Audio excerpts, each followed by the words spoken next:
Today, we're looking at an event in Jesus' life that could be considered just like any other number of miraculous events that he was at the center of. But look a little bit deeper and you find that the event we look at today is miraculous in a different way. Because today is one of the first recorded events of when Jesus claimed to be God. If you haven't already, pause this video, pick up a Bible and read Mark chapter 2 verses 1 to 12. You can also find the same story in Luke chapter 5 verses 17 to 39.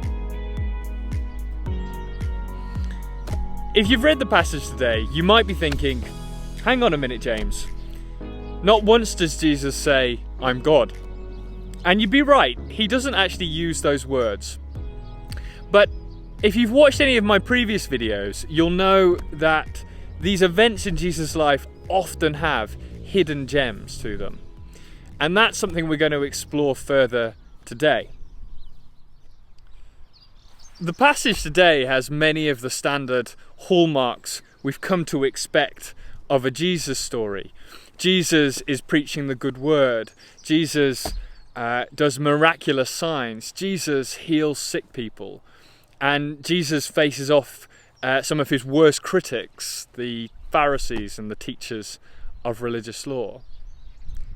It might all seem like fairly standard stuff if you've read any of the other stories of Jesus in the Gospel or other stories in the Bible. But I wanted to bring your attention today to a specific question that is asked later on in the passage. And I think it's this question that really gets to the heart of what Jesus is saying in this passage. It's a question asked by the teacher of religious law that's watching him. And they ask this: who can forgive sins but God alone? Great question. And Jesus answers it, just not in a direct way. We're going to come back to this question in a minute or two, but I thought it would be best to try and explain what is going on here by looking at another parable. But this parable you won't find anywhere in the Bible. Once there was a man who lived in a small town. He had taken a loan from a local bank. The man was in debt and failing to keep up his repayments of the loan. Now, the local bank was actually part of a much larger and much more powerful worldwide bank. And in each local branch, there were local bankers. And they managed people's accounts, gave out loans, and ensured repayments of those loans were made on time. In fact, they were famous for giving out loans for many different reasons. You want a new car? Here, have a loan. You want to go on holiday? Here, have a loan. You want to start a business? Here, have a loan. You get the idea. This was great, if you could keep up with the repayments. If for some reason, however, you couldn't keep up with the repayments of your loan, the bankers would come to you and start pressuring you. They would threaten and bully people into paying the debt. And if you still couldn't pay, they would have you thrown into the local prison. So the man who was in debt knew he was in trouble, and the bankers wouldn't let him forget it. Every time he walked down the street from his house or into a local shop in town, the bankers would come up to him and tell him that he needed to pay, or he would be put in prison. This was getting serious, and he was running out of time. One day, as he walked into the local shop, a group of bankers surrounded him and made their threats. They told him he was out of time and needed to pay today or would be thrown in prison. Just at this time, another man walked into the shop and up to the bankers and the man in debt. And he said to the man in debt, "Your debt has been forgiven." Now, the bankers, in fact the whole town, had heard about this man. He had turned up a couple of weeks ago, and the rumours were that he was walking throughout the town telling different people that their debts were forgiven and that they were free to go. The bankers had thought that this was just a rumour, but now they had actually seen this man and heard what he had said, they were astonished and angry. So they decided to take him to task. They folded their arms and looked very cross and said to the new man, "You come in here and cancel this man's debt and say he is free to go. Just who do you think you are?" The new man looked at them in the eye and replied, "Oh, me? I'm the owner of the bank." Hopefully now you're starting to see the point. True authority is preceded by identity. True authority comes from who you are. If I walk into work and declare there to be a holiday for all the staff, no one would take any notice of me. If the owner of the company walks in and says the same thing, well, everyone listens to them. If I walk into a supermarket and declare in a loud voice, "All your shopping is free for the next hour," then hopefully people would know that I had no authority to say this and would ignore me. But if the store owner got on the tannoy and said the same thing, likely that shop would have empty shelves before the hour was out. When Jesus tells this man his sins are forgiven, when Jesus heals this man of his crippling disease, it is not just his authority he is demonstrating, but more importantly, his identity.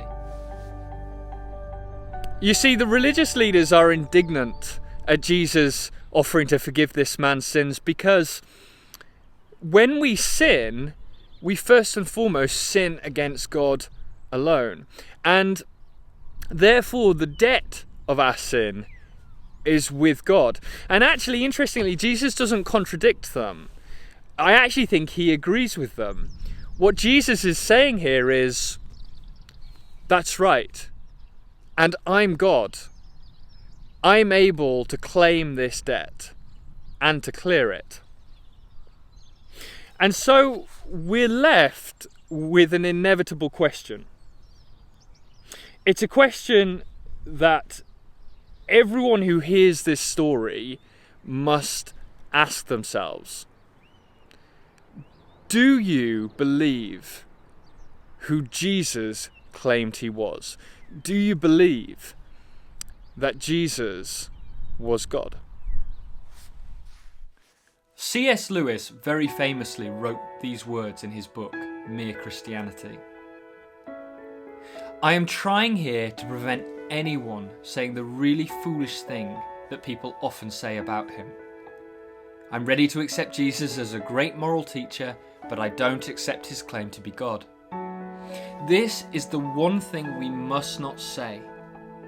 A man who was merely a man and said the sort of things Jesus said would not be a great moral teacher. He would either be a lunatic on the level with a man who says he is a poached egg, or else he would be the devil of hell.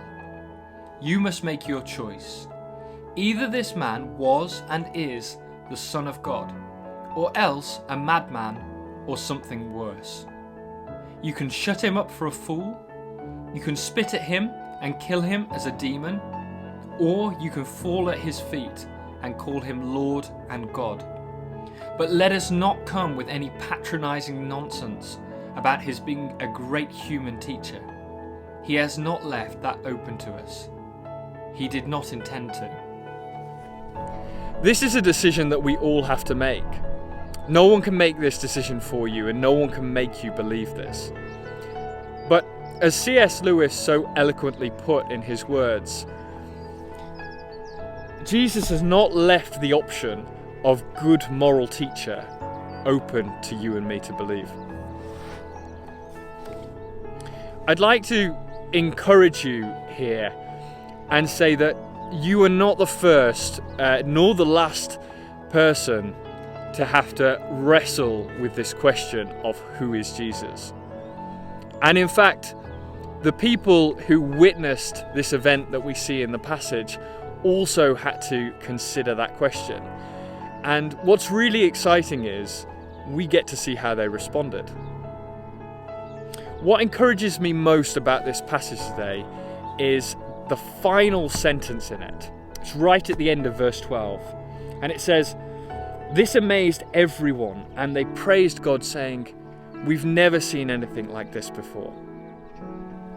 You know, in the Bible, we can fall into this trap of thinking that there are good guys and there are bad guys, that somehow Jesus' disciples are the good guys and the Pharisees and teachers of religious law, and maybe even the Romans, are the bad guys. But I don't actually think Jesus sees the world like that.